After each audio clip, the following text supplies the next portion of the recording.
স্বাগত একুশে বিজনেসের সঙ্গে আছি মহিমা পলি। দর্শক, এখন রয়েছে দেশের স্বাস্থ্যসেবা খাত ও প্রস্তাবিত বাজেট নিয়ে বিশেষ আলোচনা। আর এই আলোচনার জন্য আমাদের স্টুডিওতে রয়েছেন আলোক হেলথ কেয়ার অ্যান্ড হাসপাতাল লিমিটেডের ব্যবস্থাপনা পরিচালক মোহাম্মদ লোকমান হোসেন। দর্শক, একুশে বিজনেসের এই অংশটি দেখবেন আলোক হেলথ কেয়ার অ্যান্ড হাসপাতালের সৌজন্যে, powered by national Agricare group. আপনাকে স্বাগত আমাদের আজকের অনুষ্ঠানে। ধন্যবাদ। জি, কেমন আছেন? আছি আলহামদুলিল্লাহ। আচ্ছা, শুরু করতে চাচ্ছি যে ভারতে মেডিকেল ভিসাটা সীমিত আকারে ছিল, তার সাথে এবার ট্যুরিস্ট ভিসাটা একেবারে উন্মুক্ত করা হয়েছে এবং আমাদের এরকম একটা বিষয় আছে যে অনেকেই ট্যুরিস্ট ভিসায় গিয়ে ওখানে গিয়ে ট্রিটমেন্ট করাচ্ছে। তো সেখানে দেখা যাচ্ছে যে ট্যুরিস্ট ভিসাটা উন্মুক্ত করার জন্য ভারতে মিষ্টি বিতরণ উৎসব শুরু হয়ে গেছে আসলে তাদের মধ্যে। বিষয়টা কিভাবে দেখছেন? এটা আমি দেখতে চাই এইভাবে, ধরেন যারা মিষ্টি বিতরণ করছে তারা কিন্তু আমাদের উপরে, বিজনেসের উপরে একটু নির্ভরশীল ছিল। এইটা এই রাজনৈতিক ক্রাইসিসের কারণে, ভিসা বন্ধ হওয়ার কারণে তাদের ইনকামও বন্ধ হয়ে গেছে। এই জন্য তারা আনন্দ উল্লাস করছে যে তাদের দিন ফিরে আসতেছে। আর আমাদের চিন্তার ব্যাপার হলো যে আমরা এই ট্যুরিস্ট ভিসা ওপেন হয়েছে, মেডিকেল ভিসা খুব সীমিত আকারে ছিল। এইটা মানুষের উপকার হবে। ট্যুরিস্ট ভিসার মাধ্যমে যেহেতু মেডিকেল চিকিৎসাটা করে আসে, সে জায়গায় হয়তো একটু সহজ হবে। আর আমি একজন স্বাস্থ্যকর্মী হিসেবে বলবো যে মানুষ ঢালাওভাবে যাচ্ছে, আমাদের কারেকশনগুলো দরকার। দেশীয় কারেকশনগুলো যদি হয়, ডেভেলপমেন্টগুলো যদি হয়। আসতে চাচ্ছিলাম যে এই যে ওরা উৎসব করছে বা মিষ্টি বিতরণ করছে, যেটাই হোক, মানে ওরা ভাবছে যে ওদের আসলে বিষয়গুলো হচ্ছে ওদের ইনকাম বাড়বে। তো সেই জায়গাতে আমরা এটা রোধ করতে পারছি না কেন? ভারত প্রবণতা কমাতে পারছি না কেন? আসলে এটা ভারত প্রবণতা বলে কথা না, কথা হলো যে আমাদের যে ইনফ্রাস্ট্রাকচার আছে, আমাদের যে মেডিকেল আছে, এটা অপর্যাপ্ত। এটা কিন্তু পর্যাপ্ত নয়। এটাকে ডেভেলপ করতে হবে একদিকে, অন্যদিকে বিস্তারও করতে হবে, এটাকে আরও সংযোজন করতে হবে। এর মধ্যে ইনফ্রাস্ট্রাকচারের ব্যাপার আছে, আপনার ডাক্তার তৈরির ব্যাপার আছে, বিশেষজ্ঞ ডাক্তার তৈরির ব্যাপার আছে, নেতৃত্বের ব্যাপার আছে, অনেক কিছু মিলেই কিন্তু একটা ডেভেলপমেন্ট আসবে। সে জায়গায় যদি আমরা ডেভেলপমেন্ট করতে পারি, মানুষ কিন্তু সাদে বিদেশে চিকিৎসার জন্য যায় না আমি মনে করি। যারা যাচ্ছে আমাদের কোনো না কোনোভাবে, বেশিরভাগ মানুষ আমাদের সার্ভিসটা ওইভাবে পাচ্ছে না। কোনো কোনো জায়গায় ভিড় দেখে তারা অসন্তুষ্ট হয়ে যাচ্ছে। আমরা সেই জায়গায় কারেকশনগুলো করলে, সরকারের পাশাপাশি যদি আমরা কারেকশনগুলো করি, আমার মনে হয় যে এটা ধীরে ধীরে কমে যাবে। যাচ্ছে তো, কমে যাচ্ছে তো। আগে তো অনেক প্রবণতা ছিল। চ্যালেঞ্জ হলো একটা, হলো সরকারের, বলবো সরকারের বাজেট। আমাদের সিংহভাগ মানুষ গরিব, আমাদের সরকারের চিকিৎসাটাই কিন্তু অনেক বড়, কিন্তু সরকারের সীমাবদ্ধতা আছে। সীমাবদ্ধতার কারণে অনেক সময় এটা মানুষের চাহিদা মিটে না। আপনি যদি হাসপাতালগুলোতে যান, দেখবেন যে পর্যাপ্ত ওষুধ সাপ্লাই নেই, পর্যাপ্ত টেস্টের ব্যবস্থা নাই। আপনার গভর্নমেন্টের বাইরে থেকে অনেক ক্ষেত্রে কিনতে হয়। এই জায়গায় আমি মনে করি যে বাজেট আসছে, এটা যদি নির্মূল করা যায়, যে মানুষের যে স্বাভাবিক চাহিদাটা, এই যে পকেট থেকে যে 65-70% ব্যবহার করে, এটা থেকে মানুষকে পরিত্রাণ দিতে হবে। তাহলে কি আমরা বলতে পারি যে ভারতের থেকে আমাদের বাংলাদেশে আসলে স্বাস্থ্যসেবার মানটা একটু দুর্বল? স্বাস্থ্যসেবার মান দুর্বল না, স্বাস্থ্যসেবার মানে কি বলবো, অপ্রতুলতা, মানে শর্টেজ। আপনি ধরেন অনেক ক্ষেত্রে আমরা পর্যাপ্ত নই। যেমন কিডনি ট্রান্সপ্লান্ট, একটা কথা বললাম, কিডনি ট্রান্সপ্লান্ট, এরকম অনেকগুলা অপারেশন আছে যেটা আমরা আইনগত কারণে এবং ইনফ্রাস্ট্রাকচারগত কারণে আমরা পিছিয়ে আছি। দুটা কারণ আছে। কিন্তু কিডনি ট্রান্সফার করতে গেলে অনেক বড় আইনের ব্যাপার আছে। ওই দেশে হয়তো কনসিডার করে অনেকটা, সেইখানে হইতে পারে। আর এখনো গ্রহণযোগ্যতার ব্যাপার আছে, যাদের অর্থ আছে তারা একটু বড় জায়গায় করতে চায়। এগুলো নিয়ে অ্যাওয়ারনেস বাড়াইতে হবে, মানুষের গ্রহণযোগ্যতা আসতে হবে। আসলে কিন্তু এটা আমি মনে করি যে মানুষ কিন্তু অযথা বিদেশে যেতে চায় না। আমি মনে করি যে আমাদের এই বর্তমান সরকার এইগুলো নিয়ে কাজ করছে, আমার ধারণা। তো এগুলো নিয়ে কাজ করলে মানুষ যদি, মানুষের চাহিদা যদি বুঝতে পারে, সরকারের কাছে কারেকশন লাগবে, পাশাপাশি আমরা যারা বেসরকারি পর্যায়ে আছে আমাদেরও কারেকশন লাগবে। এইটা যৌথভাবে যদি কারেকশন করি এবং ডেভেলপমেন্ট করি, তাহলে আমাদের এইখানে অনেকটা দূর হওয়ার সম্ভাবনা আছে। আমাদের যতটুকুই আছে, ধরেন যেটা দিয়ে ট্রিটমেন্ট করছেন বা আপনারা সেবা দিচ্ছেন, সেই জায়গা থেকে কিন্তু আমরা এরকমও অনেকে বাইরে বলছেন যে যারা পেশেন্ট আছেন তারাই কিন্তু বলছেন, তাদের বিভিন্ন রকম আছে যে অভিযোগ রয়েছে যে আসলে নির্ভরতার জায়গা, যেখানে নির্ভরতার জায়গা, ভারতের ট্রিটমেন্টের উপর তারা ভরসা করতে পারে, সেই ভরসাটা আসলে আমাদের দেশের উপর করতে পারছে না কেন? এইটা আমি মনে করি যে কিছু প্রচারের অভাব আছে, কিছু ব্যবহারের অভাব আছে। ব্যবহার আমরা অনেক সময় কাউন্সিলিংয়ের অভাব আছে, আর মানুষের বোঝারও অভাব আছে। এখন যদি মনে করেন আমাদের একটা কমান্ড যদি থাকে, আমি বিদেশে যে চিকিৎসা করবো, সেখানে কিন্তু দেশটা বুঝতে চাবো না। আর আমরা যারা বেসরকারি স্বাস্থ্যসেবায় আছি, সেখানে ডেভেলপমেন্ট হচ্ছে, কিন্তু আরও ডেভেলপমেন্ট দরকার। তো ধরেন আমি একটা বেসরকারি হাসপাতাল চালাই, আমার এখানে সবাই কি ভালো, সবাই কি ভালো ব্যবহার করছে, আমাদের কর্মীরা কি ভালো ব্যবহার করছে? আমি প্রতিদিন কারেকশন করি, কারেকশন করতে করতে করতে করতে একটা লেভেলে আমি যাচ্ছি। সেরকম সরকারও কিন্তু যাচ্ছে। সেই জায়গায় বাজেট খুব জরুরি দরকার ছিল। আমরা এই বিগত দিনগুলোতে কোনো সময় দেখতাম যে অনেক কিছু সাপ্লাই থাকে না, অনেক তাহলে ডাক্তার থাকলো কিন্তু তার ব্যবস্থাপত্র হলো, সে মেডিসিনটা পেল না। টেস্ট লেখা হলো, মেশিনটা নষ্ট, সেখানে হলো না। বেসরকারি পর্যায়ে আপনারা বলে থাকেন যে টাকা বেশি। এইটা আমি মনে করি টাকা বেশি না। আপনি পার্শ্ববর্তী দেশগুলোর দিকে তাকান, বাংলাদেশের কোনোভাবেই বিল বেশি না। এখন এর মধ্যেও সরকার চিন্তা করছে, আমরাও চিন্তা করছি, কিন্তু আমরা অপেক্ষাকৃত গরিব মানুষকেও কিছু সার্ভিস দিতে চাচ্ছি বা দিচ্ছি, কিন্তু ঢালাওভাবে তো আর আমরা একটা চ্যারিটিভাবে সার্ভিস দিতে পারবো না। আমার হাসপাতাল, আলোক হাসপাতালে গরিব এবং ধনী দুইটারই একটা সংমিশ্রণ আছে। অপেক্ষাকৃত 10% মানুষ কিন্তু আবার গরিব মানুষরা সেবা পাচ্ছে নামমাত্র মূল্যে। যেমন আমি যদি আপনাকে বলি, একটা অপারেশন সাধারণ মূল্য যদি 1 লাখ টাকা হয়, গরিবের জন্য এটা 30-40 হাজার টাকা। এটা কিন্তু বিশেষ বিবেচনা, এটা ঢালাওভাবে আমি দিতে পারবো না। একটা ডাক্তারের ভিজিট যদি 800-1000 টাকা হয়, সেটা কিন্তু 200-300 টাকা আমি গরিবকে দেখাচ্ছি। অর্থাৎ আমি যে মানুষের কল্যাণে কাজ করছি না তা না, কিন্তু এটা বুঝতে হবে যে এখানে ভালো চিকিৎসা হয়। আর আমারও তো সীমাবদ্ধতা আছে, আমি কতটুকু রোগী নিতে পারবো। সেই জায়গায় আপনি দেখবেন যে ভালো ভালো প্রতিষ্ঠানগুলোতে ওভার ভিড়। এই ভিড় কমানোর জন্য আমাদের ইনভেস্টমেন্ট খুব প্রয়োজন, এবং আমাদের এই টেকনিক্যাল সাপোর্টটা বাড়ানো উচিত। বিশেষজ্ঞ ডাক্তার, অন্যান্য কলা কৌশলী, এটাকে আরো ডেভেলপ করতে হবে। কিন্তু প্রস্তাবিত বাজেটে আসলে সেখানে স্বাস্থ্য খাতের উপরে যে বরাদ্দ দেওয়া হয়েছে, সেটা কিন্তু আগের তুলনায় দ্বিগুণ করা হয়েছে। তো এখন কি সেটা আসলে সম্ভব, সেই সেবাটা মানুষের চাহিদা অনুযায়ী ওই সেবাটা কি সম্ভব দেয়া? এইখানে আমি একটু আশঙ্কার কথা বলতে চাই।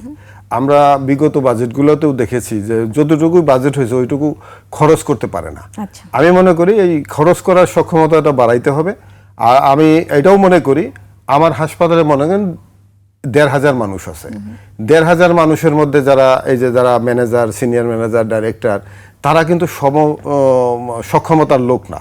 আমরা বেছে বেছে বের করি যে এই ম্যানেজার বা এই ডাইরেক্টরটা ভালো কাজ করতে পারবে, সেগুলো হলো নির্বাচন করা আমার কাজ। সেরকম সরকারেরও কাজ যে কোন আমলা ভালো কাজ করতে পারবে তাকে খুঁজে বের করতে হবে, এবং কোন ম্যানেজমেন্টটা দিলে এখানে ভালো কাজ করতে পারবে এবং গতিশীল কাজ করতে পারবে। আমার কথা হলো, আমরা 69,000 কোটি টাকা বাজেট পাইছি, এমনিতে মুদ্রাস্ফীতি আছে, তারপরেও অপেক্ষাকৃত আমি বলবো ভালো, এবং সেই তুলনায় কিন্তু যথেষ্ট নয়। তবে এই সীমাবদ্ধ বাজেটটাই আমরা আশান্বিত হয়ে যদি আমরা ইন্টেলিজেন্স বা সৎ বিচক্ষণ নেতৃত্ব গড়ে উঠাইতে পারি এবং সময়োপযোগী কাজ করতে পারি, তাহলে কিন্তু অনেকটাই আমাদের চাহিদা লাঘব হবে, চাহিদা মিটবে। বরাদ্দকৃত যে বাজেটটা রয়েছে সেটাও আসলে প্রপারলি এক্সিকিউশন হয় না, এটা আসলে কেন, বা এই দায়টা কাদের? এইটা সরকার দেখবে। এটা আমার লেভেল থেকে আমার উপলব্ধি হলো যে এইখানে আমার মনে হয় যে লোকবলের অভাব আছে, ইন্টেলিজেন্সের অভাব আছে। সেরকম ধরেন আমরা দেখি 25-30% বাজেট খরচই হয় না। তো এটা ফুল সুইংয়ে খরচ করতে হবে, এবং সেই রকম একটা গতিশীল নেতৃত্ব দরকার, সৎ নেতৃত্ব দরকার। আমরা কিন্তু ভালো মন্দ বুঝি, আমাদের যারা সরকারি কর্মকর্তা তারা কিন্তু অনেক ভালো বোঝে। অতএব তাদেরকে খুঁজে বের করতে হবে কার সক্ষমতা কেমন। সেই সক্ষমতা দেখে যদি আমরা বিভিন্ন জায়গায় আমরা নেতৃত্ব কায়েম করি, তাহলে কিন্তু এই বাজেটটা একেবারে খারাপ না, এটা ভালো দিকে। হয়তো আগামী বছর সচ্ছলতা বল আরো আসবে, যে পরিমাণটা আরো বাড়ানো হবে, বরাদ্দের পরিমাণটা, যেটা জিডিপির 5% করা হবে। এটা WHO এর তো গাইডলাইন আছে যে 4-5% যদি দেওয়া হয় তাহলে মানুষের চাহিদা মিটবে। এটা কিন্তু দক্ষিণ এশিয়ার অনেক দেশেই দেয়, কিন্তু আমরা বিগত দিনে পারি নাই। এখন হয়তো এটা পারা শুরু হয়েছে। এটা 2.02% মনে হয় জিডিপি দিয়েছে। তো এটা আমি মনে করি মন্দের ভালো। জি, এটা সেটা হয়তো 5% করা হবে। আমরা এই বাজেট এই স্বাস্থ্য খাত নিয়ে আরো আলোচনায় ফিরবো, তার আগে একটি বিরতি নিয়ে আসছি। দর্শকের পর্যায়ে নিচ্ছে একটা বিরতি, ফিরবো একটু পরেই, ততক্ষণ সঙ্গেই থাকুন। আবারও স্বাগত একুশে বিজনেসের সঙ্গে আছি মহিমা পলি। দর্শক, বিরতির আগে দেশের স্বাস্থ্য সেবা খাত নিয়ে ও প্রস্তাবিত বাজেট নিয়ে কথা বলছিলাম আলোক হেলথ কেয়ার অ্যান্ড হাসপাতাল লিমিটেডের ব্যবস্থাপনা পরিচালক মোহাম্মদ লোকমান হোসেনের সঙ্গে। প্রিয় দর্শক, একুশে বিজনেসের এই অংশটি দেখছেন আলোক হেলথ কেয়ার অ্যান্ড হাসপাতালের সৌজন্যে, powered by national Agricare group. আমরা আবারও তার সঙ্গে আলোচনায় ফিরছি। বিরতির আগে বেশ কিছু বিষয় নিয়েই কথা হয়েছে এবং স্বাস্থ্যসেবা খাতে বরাদ্দকৃত টাকাটার অ্যালোকেশন নিয়ে একটু কথা হচ্ছিল। যদি একটু জানতে চাই যে এই যে অ্যালোকেশনটা, এটা আসলে প্রপারলি কিভাবে করলে এই সেবা খাতটা ডেভেলপড হবে? আমার মনে হয় ইতিমধ্যে তো সরকারের সিদ্ধান্ত হয়েছে। সরকার, আমরা যদি জানতে পেরেছি যে সমস্ত হাসপাতাল 50 বেড আছে এটাকে 100 বেডে উন্নত, ওইখানে মনে হয় বাজেট যাবে, একটা বড় বাজেট যাবে।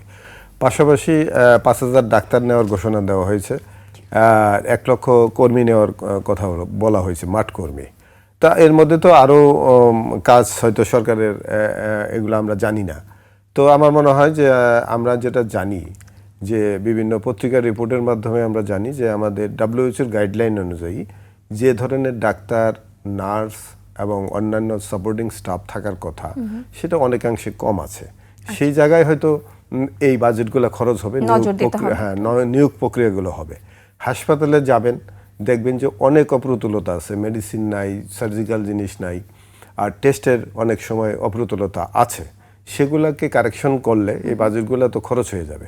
আমি মনে করি যে তাৎক্ষণিকভাবে মানুষকে শান্তি দেওয়ার জন্য এই বাজেট যথেষ্ট না হলেও যথেষ্ট রূপ নিতে পারে। কীরকমভাবে? যে আমাদের যে সমস্ত লোকবলের অভাব আছে সেগুলা, আর যে সমস্ত ইনফ্রাস্ট্রাকচার আছে এগুলাকে টেপারিং করে তাৎক্ষণিক মানুষকে, আমরা যদি মনে করি যে এই 26-27-এর মধ্যে মানুষকে একটা স্বস্তির জায়গায় নিয়ে আসবো, ইট ইজ পসিবল। কীরকম? সরকার এবং বেসরকারি পর্যায়ে একসাথে কাজ করতে হবে। সরকারের নির্দেশনা আসবে, আমরা সেগুলাকে বিবেচনা করে বার্গেনিং করে তাদের সাথে একীভূত হলে আমাদের এই যে বিদেশগামিতা যেটা অনেকাংশ কমে যাবে। আর সবচেয়ে বড় ব্যাপার হলো রোগের সংখ্যা বাড়ানো যাবে না, কমাইতে হবে। যেমন আমরা যে সরকারের কিন্তু একটা ব্যাপার আছে, যে স্লোগান আছে যে প্রত্যেকটা ইউনিয়ন সেন্টারকে ডেভেলপ করবে, উপজেলা সেন্টারকে ডেভেলপ করবে, জেলাকে ডেভেলপ করবে। তার ইউনিয়নকে ডেভেলপ করলে কি হবে? একটা রোগ যদি শুরুতেই তার সিমটমগুলো অনুযায়ী চিকিৎসা করা হয়, টেস্টের ব্যবস্থায় আনা হয়, তাহলে কিন্তু তাকে অনেক দিন পর্যন্ত সুস্থ রাখা যাবে। যেমন মনে করেন, আমরা সাধারণত শুনি কিডনি টেস্ট, কিডনির ফাংশন যখন 8, 10, 12, 15-তে চলে যায় তখন কিন্তু রোগটা নির্ণয় হয়। কিন্তু সেই রোগটা যদি এই বর্ডার লাইনে থাকতেই যদি হয়, তাহলে তার ফুড হ্যাবিট, লাইফ হ্যাবিটটা যদি একটু চেঞ্জ করে করা যায়, তাহলে কিন্তু সে কিডনি রোগটা হবে না। সেরকম ক্যান্সার রোগ একই রকম, এরকম নানা রোগগুলা, যেমন স্থায়ী রোগগুলা যেগুলো একটা পরিবারকে ধ্বংস করে, একটা পরিবারকে নিঃস্ব করে দেয়, সেগুলোর থেকে আমরা বাঁচতে পারবো। পাশাপাশি এই যে প্রান্তিক লেভেলের মানুষগুলা যথোপর সময়ে যে চিকিৎসায় আসে না, এই স্বাস্থ্যকর্মীগুলো যদি নিয়োগ হয়, সে বাড়ি বাড়ি গিয়ে প্রত্যেকটা মানুষের খোঁজখবর নিলে হবে কি, আমাদের জাতি যদি সুস্থ হয়, অসুস্থতার সংখ্যা যদি কমে যায়, তাহলে কিন্তু আমাদের ব্যয় নির্বাহ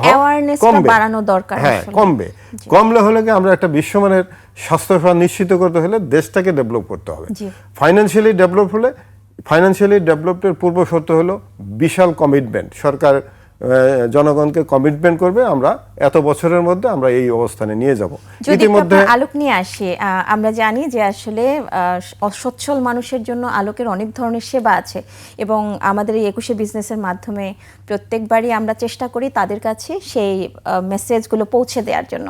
আজকে যদি একটু শুনতে চাই যে কোন কোন সেবা রয়েছে আসলে অসচ্ছল মানুষের জন্য আপনাদের আলোকে। আমার এখানে আলোক হেলথ কেয়ার অ্যান্ড হাসপাতাল, দুইটা জায়গাতেই আমাদের গরিব এবং ধনীদের ব্যবস্থা আছে। গরিব যেটা, যেমন নামমাত্র মূল্যে, আমরা নামমাত্র মূল্যে বলি কিভাবে, যে সমস্ত ডাক্তারদের ভিজিট, নর্মাল ভিজিট 300, 700, 1000, 1200, আমার এখানে সর্বোচ্চ ভিজিট এগুলাই। আর কিছু আছে, 2-1 জন আছে 1500 টাকা। এই যাদের আমাদের দুইটা প্যাটার্নের বিশেষজ্ঞ ডাক্তার আছে, একটা হলো কন্ট্রাক্ট ডাক্তার, তারা টাইম কন্ট্রাক্টের কাজ করে অর্থাৎ স্যালারিতে কাজ করে, আরেকটা হলো ওপেন বসে। আচ্ছা, তো আমরা যাদের সাথে কন্ট্যাক্ট তাদেরকে এটা এমনভাবে কন্ট্যাক্ট করি যে আপনার 10টায় 2টা আমরা কম পয়সায় দেখাবো, তো এরকম একটা কন্ট্যাক্ট থাকে। আর কেউ কেউ স্যালারিড থাকে, স্যালারিড থাকলে তো তাদের কোনো ব্যাপার না, তারা রুগী দেখবে। সাপোজ মনে করেন একজন ডাক্তার অন্যান্য কাজের সাথে হাসপাতালে কাজ করবে, 20 থেকে 30টা রুগী দেখবে, সেখানে আমরা গরিবদেরকে যাদেরকে আমরা একটা হতদরিদ্র বলা যায়, মানে মিনিমাম একটা ক্রাইটেরিয়ার মধ্যে থাকতে হয়। হ্যাঁ, যারা শ্রমিক শ্রেণী, ভ্যান চালায়, রিক্সা চালায়, বাজারে কাজ করে, রাস্তাঘাটে কাজ করে, এই সমস্ত মানুষদের আমরা একটা হেলথ কার্ড দিই, বিনামূল্যে হেলথ কার্ড দিই। এই হেলথ কার্ডটা নিয়ে আসলে সে 300 টাকার ভিজিট 50 টাকা, 700-800 টাকার ভিজিট 200 টাকা, 1000-1200 টাকার ভিজিট 300 টাকায় দেখাইতে পারবে। এটা কখন? এটা সকাল 8টার থেকে বিকেল 3টা পর্যন্ত দেখাইতে পারবে। আর 24 ঘন্টাই তাদের জন্য, এই কার্ড হোল্ডারদের জন্য ওই ফিসে 24 ঘন্টায় তাদের ইমার্জেন্সিতে সে দেখাইতে পারবে।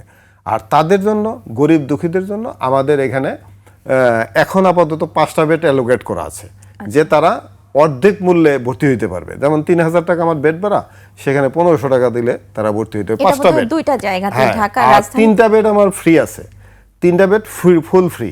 3টা বেড এটা হতদরিদ্র, এইটা এলাকার নেতৃবৃন্দ পাঠাবে, সরকারি অফিসাররা পাঠাবে, ধনী শ্রেণী মানুষ চিঠি দেখে পাঠাবে যে উনি চিকিৎসা পাচ্ছেন না, আপনার এখানে বিনামূল্যে চিকিৎসা দেওয়া যায় কিনা। তখনই আমরা 3টা বেডের মধ্যে যদি খালি থাকে তাহলে আমরা দেই। তাহলে কি হবে? টেস্টের জন্য বলি, এই গরিব দুঃখী যারা কার্ড হোল্ডার, তারা আপনার জন্য যদি যে টেস্টটা 1000 টাকা, ওনার জন্য 50 থেকে 60 টাকা। কেন? এটা কেমিক্যাল কস্টে আমরা দিয়ে থাকি। অর্থাৎ আমি মনে করি একটা আমাদের বৃহৎ একটা অংশ গরিব, তাদেরকে পাশে রাখার জন্য, তাদেরকে যেন আলোক সার্ভিস দিতে পারে, এটা বিশেষ বিবেচনায় আমরা কার্ড দিচ্ছি। আমাদের 20,000 কার্ড দেওয়ার লক্ষ্যমাত্রা আছে, আমরা মনে হয় 1002 কার্ড আমরা দিয়েছি। 20,000 কার্ড যদি দেই, তাহলে একটা পরিবারে যে 4 জন ধরি, তাহলে 80,000 লোককে আমি সার্ভিস দিতে পারবো। এই লক্ষ্যমাত্রায় আমি সরকারের পাশাপাশি কাজ করছি। এগুলো হলো আমার মহান কাজ। আমার ধর্ম বলছে যে মানুষের কল্যাণে কাজ করো, সেই প্রত্যয় থেকে আমি কাজগুলো করি। আমরা আশা করছি যে আসলে আমাদের এই প্রোগ্রামের মাধ্যমে যারা আছেন, অসচ্ছল পরিবার যারা আছেন, তারা আসলে এই মেসেজটা পাবেন এবং আপনার যে উদ্দেশ্যে হচ্ছে আপনি সেবাটা দিচ্ছেন, সেই সেবাটা যেন তাদের কাছেও পৌঁছে যায়। আমরা এটাই আশা করব। আপনাকে অনেক ধন্যবাদ আজকে আমাদেরকে এখানে সময় দেওয়ার জন্য। আপনাকে ধন্যবাদ আমাকে সুযোগ দেওয়ার জন্য, কথা বলার সুযোগ দেওয়ার জন্য। জি দর্শক, এতক্ষণ দেশের স্বাস্থ্যসেবা খাত ও প্রস্তাবিত বাজেট নিয়ে কথা বলছিলেন আলোক হেলথ কেয়ার অ্যান্ড হাসপাতাল লিমিটেডের ব্যবস্থাপনা পরিচালক মোহাম্মদ লোকমান হোসেন। দিচ্ছে একটা বিরতি, 2টা 30 মিনিটে আবারও ফিরে আসবে 21 বিজনেসে। দেখার আমন্ত্রণ রইল, 21-এর সাথেই থাকুন।